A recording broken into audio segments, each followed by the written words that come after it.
Alright guys, what is going on? How are you all doing? Welcome back to another video on the David Hammond Visuals YouTube channel. Now in this video guys, we are going over 3 ways to improve your landscape photography. Okay guys, now as a bit of context to you, I've been into landscape photography as I would definitely say my favorite style of photography is I shoot quite a bit outdoors for probably close to about three and a half years now. You know, I've been to places like Iceland, Alberta, New York, California, merely as a big portion just to shoot these landscapes. And I know with that, guys, I definitely can teach you guys something because I feel landscape photography nowadays is definitely, sadly enough, something very overdone because of these beautiful places. So hopefully with this video, I can help you shoot original photos despite the location, regardless of how many times it's been shot, you know, for you to still have your own unique flair to it, okay? Because I definitely believe, you know, 100%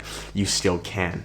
Landscape photography is not dead, or it's not, oh, it's been overkill, too many people do it. Absolutely not. If you understand how to shoot and be unique and authentic, give me a break, dude. You can shoot anywhere and make it look cool. So with that said, guys, let's get this video going. All right, so like normal, this video will be broken down into 3 main sections in how to improve your landscape photography. That will be number 1, lighting, number 2, composition, and number 3, story. So let's jump into number 1, which is lighting. Now, you guys have heard me talk about lighting in, you know, many times in almost every single video I've done here, but the main difference between landscape photography is that the lighting is completely dependent on the sun, on the natural light around you. You know, for the most part, we're not indoors, right? So even things like this, even though this is natural lighting, we're not using windows, we're definitely not using artificial softbox lights. We're completely immersed in nature for the most part. So the lighting is going to be very, very important. It's your entire, it's like your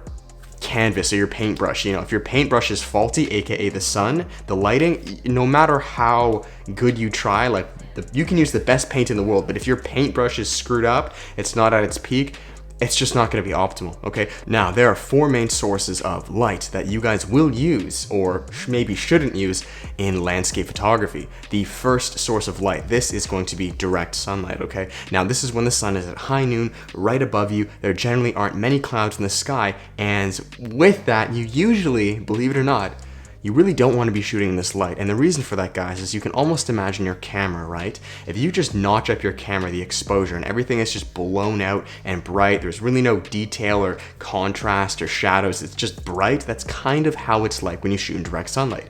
There really isn't any depth to the photo because everything literally is just overblown, it's overshot. Everything is super bright. And the thing with landscape photography, especially with landscape photography, we really want to utilize and maximize this light the best we can to create the details, the shadows, and the imagery that we want. Having the sun at high noon or direct sunlight really does not allow us to maximize or optimize that style of photography we're going for. So for the most part, there are exceptions to this, but for the most part, direct sunlight usually don't want to do, okay? Overexposed, the shadows are going to look very ugly if there are any, that being under your eyes. You know, you're just going to have a phone light, put it right above your head, and just see how that looks. It's just not going to look ideal for the most part. So with that said, let's jump into the other 3 sources of light, which are much more optimal for your landscape photography, and then I will explain of what, you know, I personally love the best.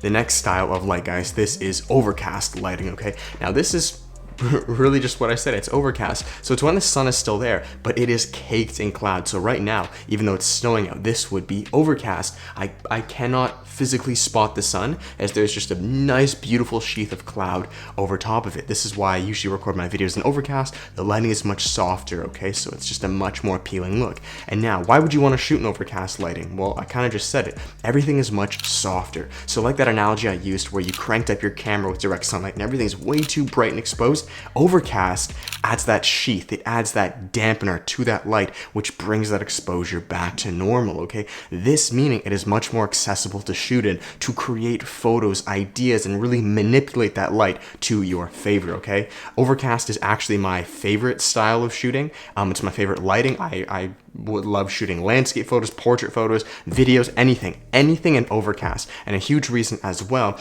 unlike the other 2 styles I'm going to explain, which are still amazing, overcast is the most accessible for the longest duration of time. And what I mean by that is overcast really, when a day is overcast, it's more so like that the entire day. You have multiple hours to your photo or your video which you're creating, meaning you're not going to have to rush and scurry all over the place like the two styles of lighting which I'm about to speak now. Okay, so overcast, like I said, much more even, much more accessible to use, and you can play with the lighting a lot more, and that's because the shadows are not as harsh, it's not as bright, it's not as contrasty or blown out. Okay, now the third style of lighting, guys, with landscape photography, this is going to be golden hour or sunset sunrise lighting. Okay, and now what that is just that, sunrise or sunset. Golden hour is when you have the horizon, right? The horizon here is simply when the sun is above or below. Golden hour is simply when the sun is just above horizon. So let's say the sun sets at 8 o'clock p.m. Well, then golden hour would usually be around 7 o'clock p.m., right before the sun passes or hits that horizon. Same thing with sunrise. Now, the reason this can be great is, one, the lighting is much softer. Similar to overcast, because the lighting is much further down on the horizon, you have much more accessibility to use with it, okay? It's gonna be softer, it's gonna create a nice glow, you can really have some beautiful shadow work simply because of where the sun is positioned, as it is now coming at you opposed to directly down on you. You can have some beautiful front lit, side lit, even backlit photos. Backlit photos in sunset are beautiful, and that's usually why people use sunsets as their main source of light. So sunset, again, it can be amazing, but one downside, like I was alluding to before, is sunset is fleeting. Okay, usually to get a really prime good golden hour, it only is going to last about an hour, 45 minutes to an hour. So I cannot tell you and count how many times I have literally ran to spots to catch golden hour. Sometimes I've made it, other times I wasn't so lucky. But that takes us to our fourth source of light, which may be okay for you if you miss golden hour. Guys, that is blue hour. Okay, now blue hour is when we have that horizon example. So golden hour would be when the sun is just above the horizon. Blue hour is now when you've missed that golden hour and the sun is just below the horizon. So it's not nighttime yet. It's not all the way down here where there's no light emitted.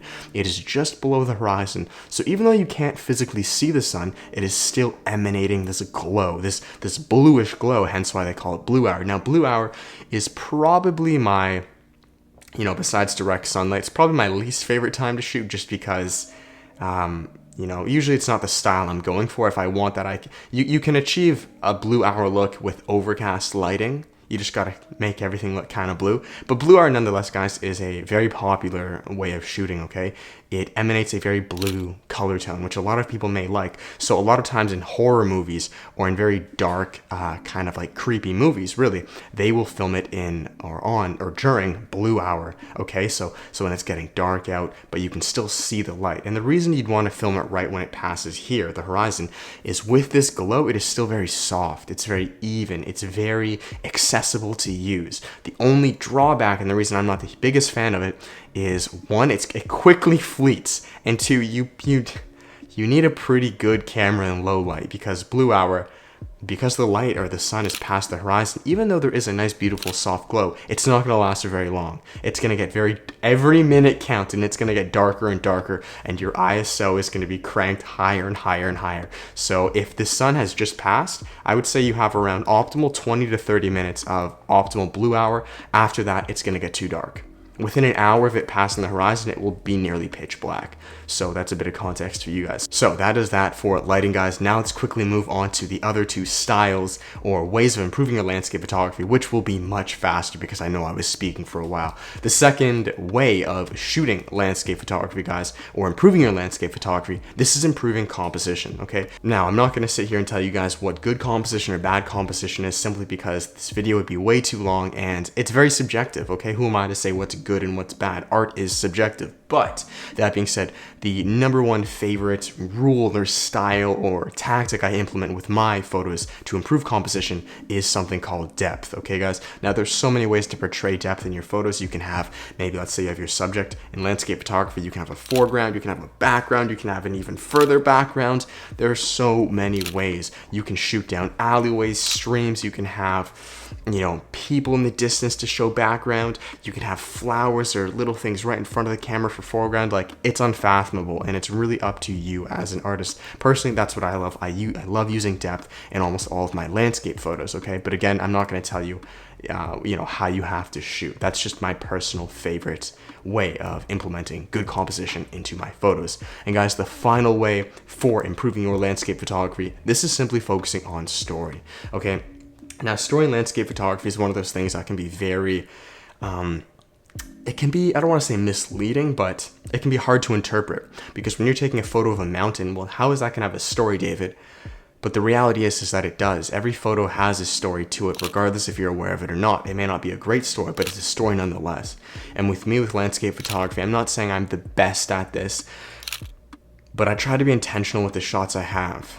And an amazing way to emit a better story, right off the bat, one of my favorite ways, is to utilize a small person or figure in that photo, okay? This is why you'll notice with a lot of the landscape photos I do, adventure photography is my favorite. I love incorporating a small figure or person, with that landscape, simply because I feel the story is much easier or more powerfully conveyed. Okay, so I'm gonna leave it there, guys. Again, I'm not gonna tell you how to shoot.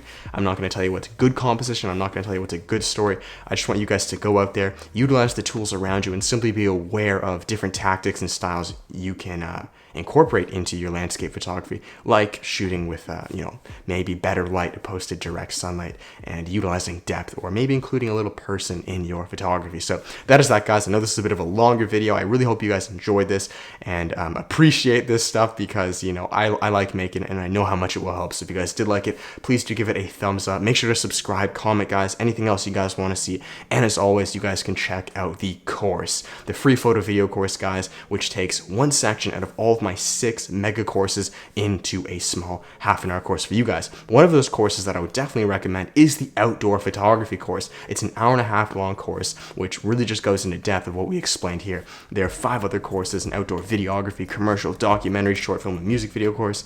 But as always, just get the free course, check it out.